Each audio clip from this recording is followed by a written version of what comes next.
Hola amigos, ¿qué tal? Buenos días. No sé si vosotros habéis tenido la sensación o no, yo sí, de que en algún momento a lo largo de todo el proceso de enfermedades, de todo el proceso de asistencia a los enfermos crónicos, eh, nos hemos podido sentir eh, como abusados, ¿no? Por parte del personal sanitario. A mí me ha ocurrido muchísimas veces he sentido que mis derechos se han visto vulnerados eh, cuando he sido atendido por el personal médico, ¿no? Médico y no médico, ¿no? No estoy hablando únicamente de médicos. Empezando porque, y esa situación afortunadamente ya se cambió, ¿no? Eh, porque cuando yo era pequeño, pues el Hospital Infantil de la Fe, donde a mí me ingresaban, era un hospital muy hermético, era un hospital en el cual ni siquiera entraban a dejar a los papás y a las mamás, entraban simplemente a la hora de la comida y a la hora de la cena si no comías. Es decir, normalmente el papá y la mamá te veían en un ingreso ordinario, ¿no? No en un ingreso de alto riesgo, cosa que entendería. En un ingreso ordinario, papá y mamá te veían a través de un cristal, ¿no? ¿Cuándo dejaban entrar a papá o a mamá? Cuando el niño dejaba de comer, ¿no? En aquella entonces, ¿no? Yo recuerdo aquella época, ¿vale? Con una sensación muy fuerte de abandono, que dejó una herida en mi infancia que a mí me costó mucho de superar, ¿no? A base de trabajo personal y apoyo psicológico, ¿no? Con profesionales. Y que para mí fue difícil, ¿no? Recuperar otra vez mi poder, ¿no? Obviamente recuperar la infancia es imposible, ¿no? Pero el admitir que aquello fue una verdadera putada y que se hacían las cosas mal en un mundo de adultos que únicamente pensaban en adultos, ¿no? Y además, no solo eso, ¿no? Éramos niños desprovistos de toda información, desprovistos de todo cariño durante mucho tiempo, porque estoy hablando de ingresos de un mes, mes y medio, 2 meses, en épocas en las que los niños son disfrutan muchísimo, como aquí en Valencia son las fallas, las navidades en todo el mundo, cosa que agrava aún más ese problema, ¿no? Eh, ha sido vulnerado el derecho a sentirme seguro, eh, porque cuando yo me levantaba por las mañanas, cuando era niño y me levantaba por las mañanas en un hospital, yo no sabía ese día qué iba a pasar. A mí nadie me informaba de si me iban a hacer una prueba dolorosa, si no me iban a hacer una prueba dolorosa, si me iban a pinchar, si no me iban a pinchar, y además yo no tenía jamás el apoyo emocional de mi entorno porque mi entorno no tenía accesibilidad allí. Era realmente un sistema muy inhumano y un sistema muy deshumanizado, ¿no? Afortunadamente aquello ya se cambió. Eh, por, Actualmente el papá y la mamá tienen contacto directo con el niño, ¿vale? Salvo en algunas circunstancias como a la hora de entrar a quirófano y otras pruebas, que también se está cambiando eso. Afortunadamente ya no es como antes. Hay mucha más información de parte de los médicos de cara a los papás y a las mamás. Y además el niño tiene habitación individual, ¿no? Cosa que en aquella entonces estábamos en habitaciones de 3 camas o 4 camas incluso, en los cuales la intimidad no existía. Obviamente cuando tienes 4 o 5 años no te planteas el tema de la intimidad, pero yo recuerdo cirugías ya que me hicieron posteriormente, con 12, 13, 14 años, que yo necesitaba ya intimidad porque realmente empezaba ya a ser un adolescente, tenía conciencia de mi sexualidad, ¿no? De que era un chico, de que existen chicos y chicas, ¿vale? Obviamente con una mentalidad de 12, 13 años, ¿vale? Eh, pero quería mi espacio, quería mi intimidad y bueno, y quería que aquello fuera respetado y aquello para nada era respetado, ¿no? Siguiendo en esta línea, también me doy cuenta, y esto me he dado cuenta ya cuando he sido mucho más mayor, ¿vale? Que mis derechos tampoco fueron respetados, ¿vale? Y insisto, me sentí abusado, no tiene nada malo admitir que yo me sentí abusado porque fue como me sentí en ese momento, ¿vale? A la hora, por ejemplo, de aplicar ciertos tratamientos o ciertas pruebas dolorosas o incluso cirugías. A agua pasada, creo que sobraron muchos de aquellas pruebas diagnósticas dolorosas. Sobraron muchos tratamientos que dejaron secuelas, ¿vale? Aunque sean secuelas mínimas. Estoy hablando simplemente de un tratamiento en antibiótico que te deja una secuela, como ahora sabemos en el año 2020, que puede alterar tu microbiota intestinal, que puede generar inflamación, que puede generar diarreas. Se hicieron muchos tratamientos innecesarios, no solo con antibióticos, sino con otros fármacos mucho más fuertes que no eran necesarios. Se hicieron cirugías innecesarias, totalmente innecesarias, que se hubieran podido evitar.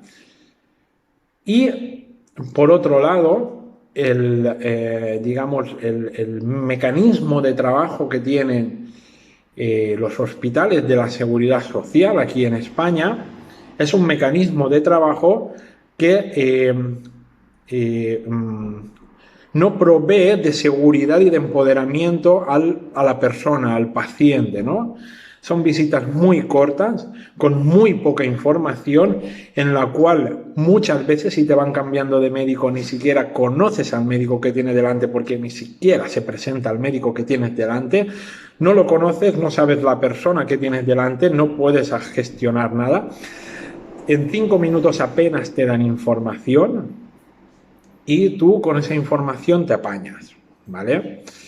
Entonces, yo me he sentido, insisto, abusado, me he sentido mal, me he sentido desvalorizado cuando algún médico me ha propuesto a realizarme alguna prueba dolorosa, como puede ser una biopsia renal o como puede ser una colonoscopia, y ni siquiera me han argumentado el por qué tengo que hacer esa prueba, ¿no?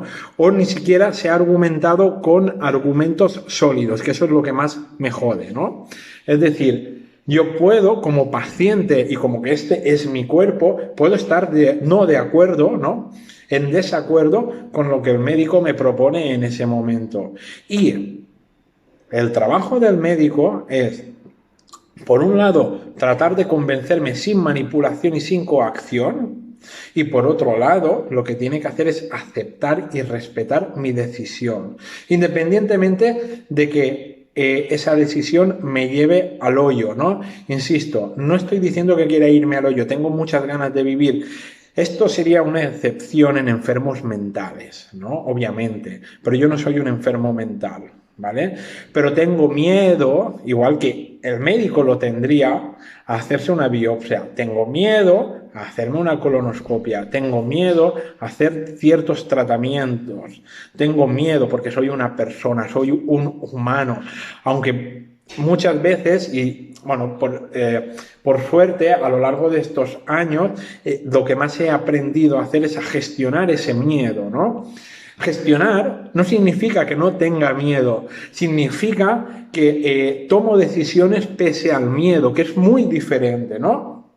Recuerdo, ya vi un vídeo por ahí en el cual lo podéis encontrar en el canal de Facebook, hace aproximadamente 1 año y medio, ingresé y bueno, el primer diagnóstico que me dieron después de 3 días de ingreso es que había aparecido una mancha aquí en mi pulmón y que tenía tuberculosis, ¿no? El segundo diagnóstico que me dieron 3 días después es que tenía un cáncer pulmonar. Y el último diagnóstico que me dieron después de 12 días ingresado en el hospital poniéndome tratamiento es que no tenía nada.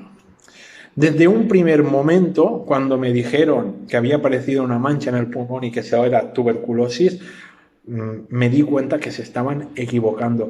Es como una sensación, una intuición, ¿vale? Me podéis llamar, podéis llamarlo de cualquier forma, ¿no? Y podéis decirme que podía estar equivocado, sí, podía estar equivocado, pero ¿sabéis esos momentos en los cuales tú tienes la certeza de que eh, eh, eh, estás en lo cierto, ¿no? La certeza de que tu cuerpo no te va a engañar, ¿no? De que esa conexión que estás teniendo con tu cuerpo es real, pues a ese tipo de conexión me estoy refiriendo yo ahora, ¿vale? Y lo digo en serio, eh, se equivocaron, me enfrenté a ellos, me enfrenté a los médicos, ¿no? Me enfrenté realmente y les dije que no podían tratar así a las personas y aún me llegaron a amenazar, ¿no? Cosa que dice mucho de muchos médicos, ¿no? Un médico tiene que aceptar el error igual que yo lo acepto cuando me equivoco. Yo me equivoco prácticamente todos los días a diario. Y es una putada, ¿vale? Que un médico, porque se dedica a ello, se equivoque con la salud de la persona que tiene delante. Porque se dedica a ello, ¿no? Si fuera mecánico se equivocaría a la hora de arreglar un coche, o si trabajara con cerdos, pues se equivocaría pues con el bienestar de los cerdos, ¿no? Pero está trabajando con personas y se puede equivocar, ¿vale? Pero tiene que admitir el error, ¿vale? Los médicos tienen que que tornarse humanos, dejar esa mente facultativa que tienen, no eso que les enseñaron en la universidad de yo ordeno y mando, yo tengo la razón absoluta, aquí yo soy Dios, bajar a la tierra, ver que delante tienen a una persona y si se equivocan, ¿vale? Corregirlo y humanizar y ver qué necesidades reales tiene la persona que tienen delante. Igual, las necesidades del médico no son las mismas que las necesidades que tiene la persona de delante. Y eso tienen que empezar a valorarlo, ¿no? Por eso yo me especialicé en psiconeuroinmunología renal. La psiconeuroinmunología renal no busca la solución al problema, busca la prevención del problema, porque normalmente las soluciones que ofrecen a los problemas y las soluciones a los problemas suelen ser dolorosas y con efectos secundarios. Si aprendemos qué es lo que tenemos que hacer, podemos evitar llegar a tener problemas, si no en el 100%, al menos disminuir una alta probabilidad, ¿no? Disminuir el riesgo de sufrir esos problemas, pero tenemos que aprender y tenemos que empoderarnos, ¿no? Los médicos no nos van a dar esos problemas porque ni siquiera a ellos les dieron las herramientas necesarias para prevenir esos problemas, a ellos les dieron las herramientas para solucionar problemas. ¿Te duele algo? O si tú vas a un médico y si un médico, tú vas, por ejemplo, con un dolor de rodilla o con un dolor de codo o con un problema renal, tienen tres cosas para hacerte. Una, recetarte medicamentos. Dos, hacerte pruebas diagnósticas. Tres, cirugías. Por desgracia, ellos trabajan con estas tres cosas, no pueden hacer nada más, no saben hacer nada más, no está ni bien ni mal esto que estoy diciendo, simplemente es que a ellos les enseñaron a hacer estas cosas, ¿vale? Obviamente los accidentes existen, ¿vale? Y te puedes encontrar de hoy para mañana un dolor de rodilla porque has tenido un accidente o un problema renal porque has tenido una intoxicación accidental. Pero hoy en día se sabe que si tú mantienes las rodillas lo mejor posible, si tú mantienes el riñón y el resto del organismo lo mejor posible, lo normal, ¿vale? Lo habitual es que no aparezcan problemas, ¿vale? Por lo tanto, cuando aprendemos a cuidar nuestro organismo, disminuimos el riesgo de que los problemas aparezcan. Y eso es lo que yo aprendí en psiconeuroinmunología renal, ¿vale? A prevenir que aparezcan los problemas renales, a actuar antes de que aparezcan los problemas en el riñón, porque por desgracia la solución de los problemas renales, como os he dicho, son complejas, complicadas, dolorosas y abusivas, ¿vale? Por eso, sí, aprendemos qué es lo que tenemos que hacer antes, ¿vale? Podemos solucionar el problema. Y lo digo porque a mí, aparte de que me costó mucho entender cómo prevenir todos los problemas a nivel renal, ¿vale? Me costó mucho curar esas heridas, ¿vale? De abuso, insisto, yo me he sentido abusado, ¿eh? De abuso emocional, físico y psicológico, ¿vale? Por parte del personal sanitario, ¿vale? Es probable que las cosas no se pudieran hacer de otra manera, ¿vale? En muchos casos, pero yo os aseguro que con la información adecuada y la voluntad adecuada, las cosas se pudieron hacer de otras maneras. Se pueden cambiar medicamentos con efectos secundarios duros, ¿vale? Por información veraz, empoderamiento personal y que el paciente empiece a cuidarse. Y eso también va para vosotros, pacientes renales. La culpa, la responsabilidad no es del personal sanitario. La responsabilidad es vuestra. Los enfermos renales tenéis que empoderaros y tomar las riendas de vuestra salud, porque nadie lo va a hacer por vosotros. Y eso es algo que yo me he dado cuenta a lo largo de casi 40 años que padezco enfermedad renal crónica. Nadie va a cuidaros, nadie va a saber cuidaros tan bien como vosotros, pero para aprender a cuidaros tenéis que aprender cómo hacerlo, ¿no? Tenéis que aprender qué es lo que necesita vuestro cuerpo y qué es lo que necesitáis vosotros, ¿no? Yo no quiero volver a pasar por la diálisis, yo no quiero volver a pasar por un trasplante, no quiero sufrir los efectos secundarios de los inmunosupresores. Muchísimo tiempo, muchísimas horas de terapia me costó superar el miedo a la diálisis. Muchísimas horas me costó superar el miedo a un trasplante y el miedo a entrar en quirófano, ¿no? Porque tuve una experiencia cercana a la muerte dentro de un quirófano. Muchísimo me costó gestionar el miedo que sienten los enfermos renales cada vez, sobre todo los trasplantados, cada vez que van a hacerse un análisis de sangre. Muchísimo tiempo y terapia me costó superar el miedo a los efectos secundarios de los inmunosupresores. Me costó muchísimo, pero si yo aprendo a gestionar ese miedo, pero no hago nada para evitar que esos riesgos aparezcan, me quedo igual. Tengo que aprender a gestionar mi miedo, ¿vale? Y tengo que aprender también a, tengo que aprender a cuidar mi riñón, mi organismo, ¿vale? Y profundizando un pelín más en esto, también os diré otra cosa, ¿no? Muchos de esos miedos que nosotros podemos proyectar en la enfermedad renal, ¿no? Que proyectamos a la hora de volver a entrar en diálisis, miedo a volver a un trasplante, miedo a pasar por determinados tratamientos, etcétera, etcétera, son miedos que no se deben al tratamiento médico ni a la relación que tenemos o hemos tenido con el personal médico, sino que es la relación que tenemos con nosotros mismos, ¿no? Y esa relación tiene mucho que ver con la relación que tuvimos con papá, mamá, cuando éramos pequeños, o la relación que tuvieron papá y mamá entre ellos, o la relación que tuvieron nuestros ancestros entre ellos.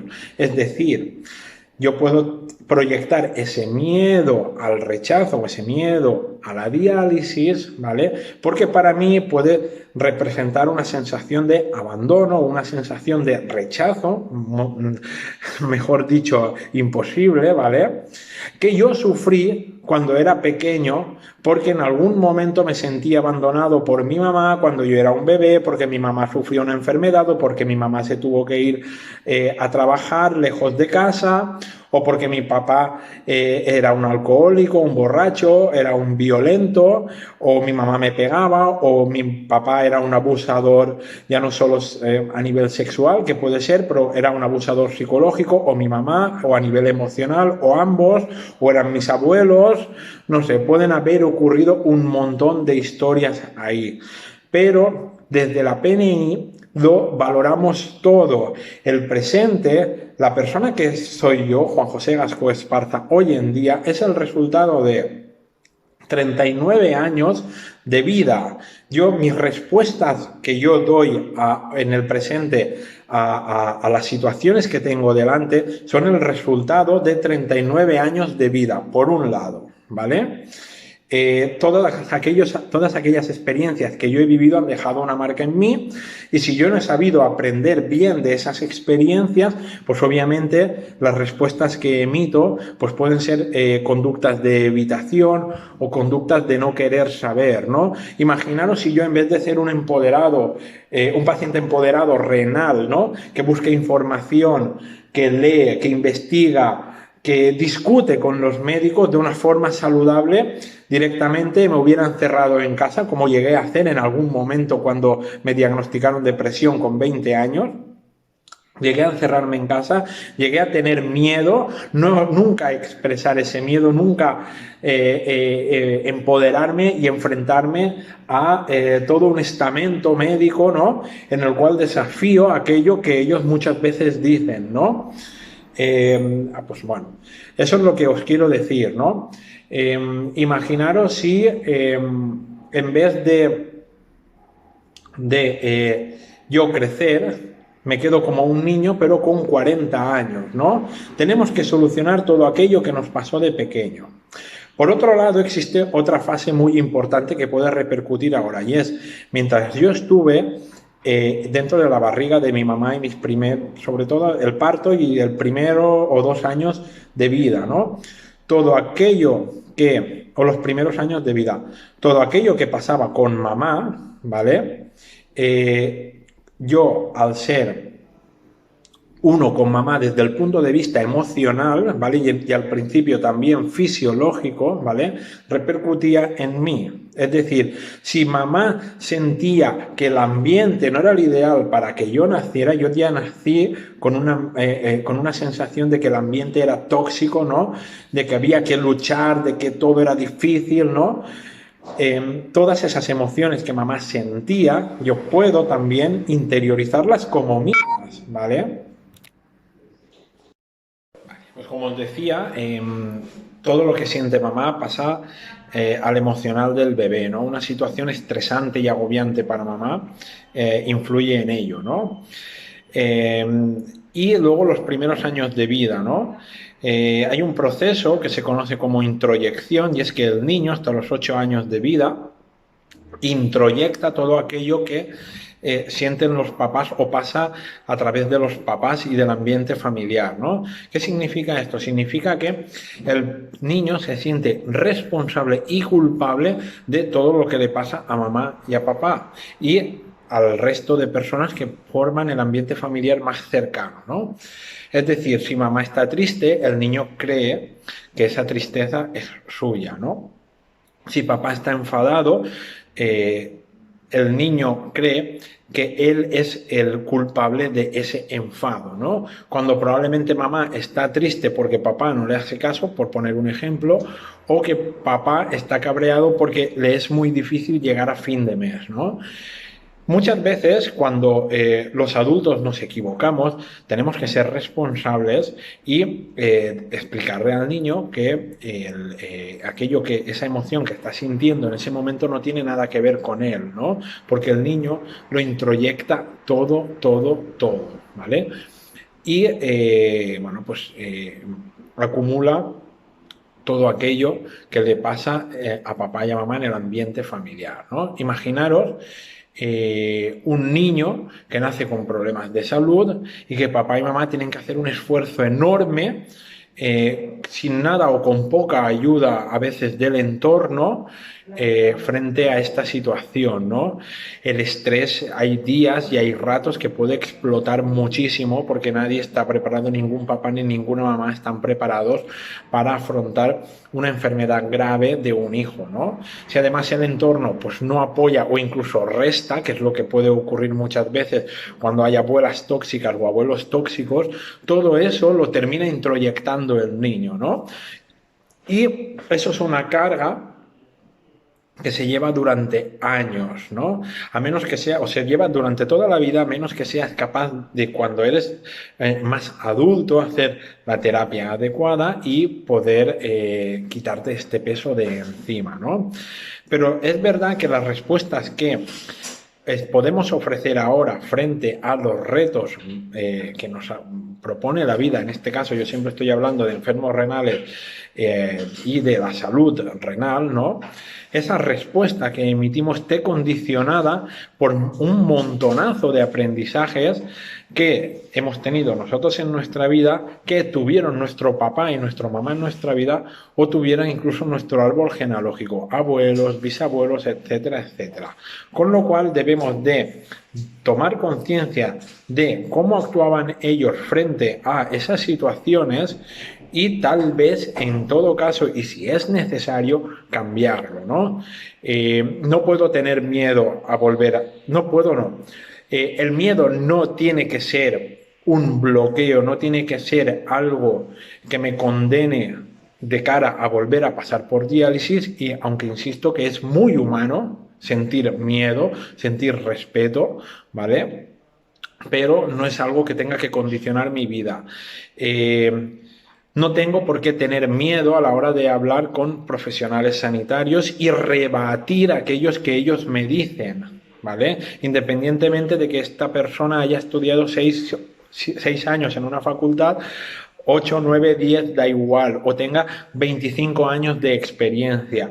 Si yo siento que hay algo que esta persona no está haciendo bien de cara a mí, yo se lo diré de una forma educada, como con los canales que tocan, ¿no? Y si no, pues lo haré de forma escrita poniendo una reclamación al hospital, ¿no? O al centro de salud, que al fin y al cabo da igual, ¿no? Pero bueno, os digo esto porque yo lo que veo es que muchos enfermos renales no se atreven a tomar las riendas de su salud, ¿vale?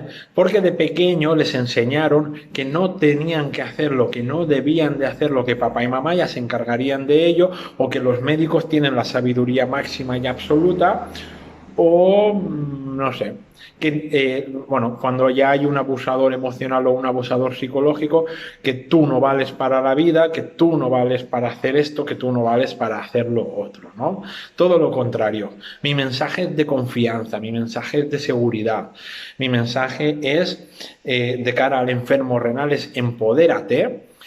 Busca por ti mismo las soluciones que no te van a ofrecer nunca en un hospital y que no te van a ofrecer nunca el personal sanitario. Cuídate tú, ámate, date los cuidados y date el espacio que necesitas todos los días, respétate y verás como el resto del mundo aprende a respetarte y aprende a cómo prevenir todos los problemas que conlleva una enfermedad renal, ¿vale? Y a prevenir que los problemas aparezcan, porque las soluciones que te van a ofrecer seguramente no te gusten, ¿no? Si previenes los problemas, es probable que que no tengas que acudir a ese tipo de soluciones y puedas hacerlo, bueno, pues con algún tipo de suplemento, con algún tipo de alimentación, ejercicio, terapia psicológica, etcétera, etcétera, ¿vale? Así que el mensaje es este: empodérate, busca información veraz, busca información actualizada y sobre todo rompe esas cadenas, admite, porque hay que admitirlo, admite que el sistema sanitario es abusivo, admite que ciertos componentes dentro de tu familia también te resultan abusivos, pero cámbialo, no te quedes en ello, cámbialo, empodérate, afróntalo y cámbialo.